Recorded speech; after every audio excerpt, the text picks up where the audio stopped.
Welcome to cine Kannada 2024 Kannada ಚಿತ್ರರಂಗಕ್ಕೆ ಅಷ್ಟು ಶುಭಕರವಾಗಿಲ್ಲ. ಯಾವ ಸಿನಿಮಾಗಳು ಎಕ್ಸ್ಪೆಕ್ಟ್ ಮಾಡಿದಷ್ಟು ಕಲೆಕ್ಷನ್ ಮಾಡಿಲ್ಲ. ಈ ವರ್ಷ ಅತಿ ಹೆಚ್ಚು ಕಲೆಕ್ಷನ್ ಮಾಡಿದ ಟಾಪ್ 10 ಚಿತ್ರಗಳ ಬಗ್ಗೆ ತಿಳಿದುಕೊಳ್ಳೋಣ ಬನ್ನಿ. ಟಾಪ್ 10ನಲ್ಲಿ ಕೋಟಿ. ಡಾಲಿ ಧನಂಜಯ್ ನಟನೆ. ಈ ಚಿತ್ರದಲ್ಲಿ ಸ್ಟೆಫಿ ಕೋತ್ವಾಲ್ ನಾಯಕಿಯಾಗಿ ನಟಿಸಿದ್ದರು. ಪರಮೇಶ್ವರ್ ಗುಂಡ್ಕಲ್ ನಿರ್ದೇಶನ ಮಾಡಿದ್ದರು. ಈ ಚಿತ್ರದ ಮೇಲೆ ಅಪಾರ ನಿರೀಕ್ಷೆ ಇತ್ತು.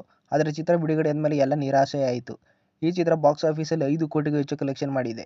ಟಾಪ್ 9ರಲ್ಲಿ ಒಂದು ಸರಳ ಪ್ರೇಮ ಕಥೆ. ವಿನಯ್ ರಾಜ್ಕುಮಾರ್ ನಟನೆ. ಈ ಚಿತ್ರದಲ್ಲಿ ಸ್ವಾತಿಷ್ಠ ಕೃಷ್ಣನ್ ಮತ್ತು ಮಲ್ಲಿಕಾ ಸಿಂಗ್ ನಾಯಕಿಯಾಗಿ ನಟಿಸಿದ್ದರು. ಸಿಂಪಲ್ ಸೂನಿ ನಿರ್ದೇಶನ ಮಾಡಿದ್ದರು. ಈ ಚಿತ್ರದ ಮೇಲೆ ಚೂರು ನಿರೀಕ್ಷೆ ಇತ್ತು. ಹಾಡುಗಳು ಒಳ್ಳೆ ಹಿಟ್ಟಾದವು. ಈ ಚಿತ್ರ ಎಲ್ಲರಿಗೂ ಇಷ್ಟವಾಯಿತು.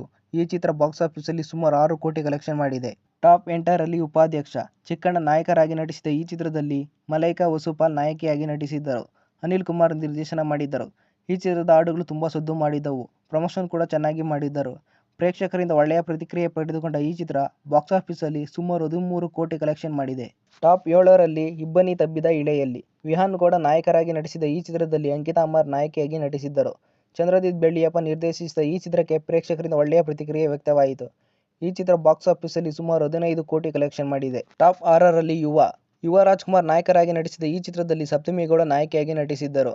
ಸಂತೋಷ್ ಅನಂತರಾಮ್ ನಿರ್ದೇಶನ ಮಾಡಿದ್ದರು. ಯುವ ರಾಜ್ಕುಮಾರ್ ಡಿಬ್ಯೂಟ್ ಸಿನಿಮಾ ಆದ್ದರಿಂದ ಈ ಚಿತ್ರದ ಮೇಲೆ ಅಭಿಮಾನಿಗಳಿಗೆ ಅಪಾರ ನಿರೀಕ್ಷೆ ಇತ್ತು.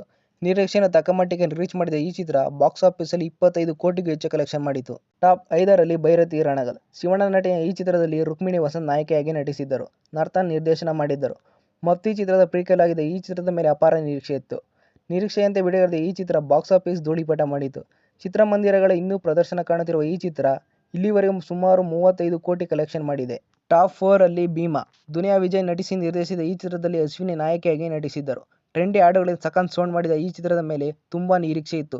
ನಿರೀಕ್ಷೆಯಂತೆ ಮಾಸ್ ಮನರಂಜನೆ ನೀಡಿದ ಈ ಚಿತ್ರ ಬಾಕ್ಸ್ ಆಫೀಸಲ್ಲಿ ಅಬ್ಬರಿಸಿತು. ಸುಮಾರು 38 ಕೋಟಿ ಕಲೆಕ್ಷನ್ ಮಾಡಿತು. ಟಾಪ್ 3ಯಲ್ಲಿ ಕೃಷ್ಣ ಪ್ರಣಯ ಸಖಿ. ಗಣೇಶ್ ನಟನೆ. ಈ ಚಿತ್ರದಲ್ಲಿ ಮಾಳ್ವಿಕಾ ನಾಯರ್ ನಾಯಕಿಯಾಗಿ ನಟಿಸಿದ್ದಾರೆ. ಶ್ರೀನಿವಾಸ್ ರಾಜು ನಿರ್ದೇಶನ ಮಾಡಿದ್ದಾರೆ. ಸೋಷಿಯಲ್ ಮೀಡಿಯಾಗಳಲ್ಲಿ ಸಖತ್ ಸೌಂಡ್ ಮಾಡಿದ ಈ ಚಿತ್ರದ ಹಾಡುಗಳು ತುಂಬಾ ದೊಡ್ಡ ಹಿಟ್ ಆದವು. ನಿರೀಕ್ಷೆಯೊಂದಿಗೆ ಬಿಡುಗಡೆಯಾದ ಈ ಚಿತ್ರ ಬಾಕ್ಸ್ ಆಫೀಸಲ್ಲಿ ಸುಮಾರು 40 ಕೋಟಿ ಕಲೆಕ್ಷನ್ ಮಾಡಿತು. ಈ ವರ್ಷ 100 ದಿನ ಪ್ರದರ್ಶನ ಕಂಡ ಏಕೈಕ ಸಿನಿಮಾ ಕೂಡ ಇದೇ ಆಗಿದೆ. ಟಾಪ್ 2ರಲ್ಲಿ ಮಾರ್ಟಿನ್. ಧ್ರುವ್ ಸರ್ಜಾ ನಟನೆ. ಈ ಚಿತ್ರದಲ್ಲಿ ವೈಭವಿ ಸಾಂಡಿಲ್ಯನ್ ನಾಯಕಿಯಾಗಿ ನಟಿಸಿದ್ದರು. ಎ.ಪಿ. ಅರ್ಜುನ್ ನಿರ್ದೇಶನ ಮಾಡಿದ್ದರು. ಚಿತ್ರದ ಮೇಲೆ ತುಂಬಾ ನಿರೀಕ್ಷೆ ಇತ್ತು. ಚಿತ್ರದ ಹಾಡು ಟ್ರೈಲರ್ ಸೌಂಡ್ ಮಾಡಿದ್ದಕ್ಕಿಂತ ಹೆಚ್ಚಾಗಿ ಕಾಂಟ್ರವರ್ಸಿಗಳೇ ಸೌಂಡ್ ಮಾಡಿದವು. ಅದ್ದೂರಿಯಾಗಿ ಬಿಡುಗಡೆಯಾದ ಈ ಚಿತ್ರಕ್ಕೆ ಮಿಶ್ರ ಪ್ರತಿಕ್ರಿಯೆ ವ್ಯಕ್ತವಾಯಿತು. ಅಭಿಮಾನಿಗಳು ಫ್ಯಾನ್ ವಾರ್ ಮಾಡಿಕೊಂಡು ಈ ಚಿತ್ರವನ್ನು ತುಂಬಾ ಡಿಫೇಮ್ ಮಾಡಿದವು.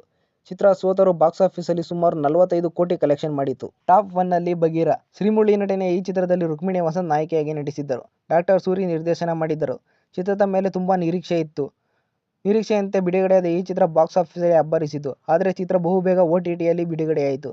ಈ ಚಿತ್ರ ಬಾಕ್ಸ್ ಆಫೀಸಲ್ಲಿ ಸುಮಾರು 46 ಕೋಟಿ ಕಲೆಕ್ಷನ್ ಮಾಡಿದೆ. ಇದು ಇಲ್ಲಿವರೆಗೂ ಬಿಡುಗಡೆಯಾಗಿರುವ ಚಿತ್ರಗಳ ಬಾಕ್ಸ್ ಆಫೀಸ್ ಕಲೆಕ್ಷನ್. ಈ ವರ್ಷಾಂತ್ಯದಲ್ಲಿ ಅಂದರೆ ಡಿಸೆಂಬರಲ್ಲಿ ಉಪೇಂದ್ರ ನಟಿಸಿ ನಿರ್ದೇಶಿಸಿರುವ UI ಮತ್ತು ಸುದೀಪ್ ನಟನೆಯ ಮ್ಯಾಕ್ಸ್ ಚಿತ್ರಗಳು ಬಿಡುಗಡೆಯಾಗುತ್ತಿವೆ. ಈ ಚಿತ್ರಗಳು ಬಾಕ್ಸ್ ಆಫೀಸಲ್ಲಿ ಎಷ್ಟು ಕಲೆಕ್ಷನ್ ಮಾಡಬಹುದು, ಟಾಪ್ 10ರಲ್ಲಿ ಯಾವ ಸ್ಥಾನ ಪಡೆಯಬಹುದು, ದಯವಿಟ್ಟು ಕಾಮೆಂಟ್ ಮಾಡಿ. ವಿಡಿಯೋ ನೋಡಿದ್ದಕ್ಕಾಗಿ ಧನ್ಯವಾದಗಳು. ದಯವಿಟ್ಟು ಲೈಕ್ ಮತ್ತು ಸಬ್ಸ್ಕ್ರೈಬ್ ಮಾಡಿ.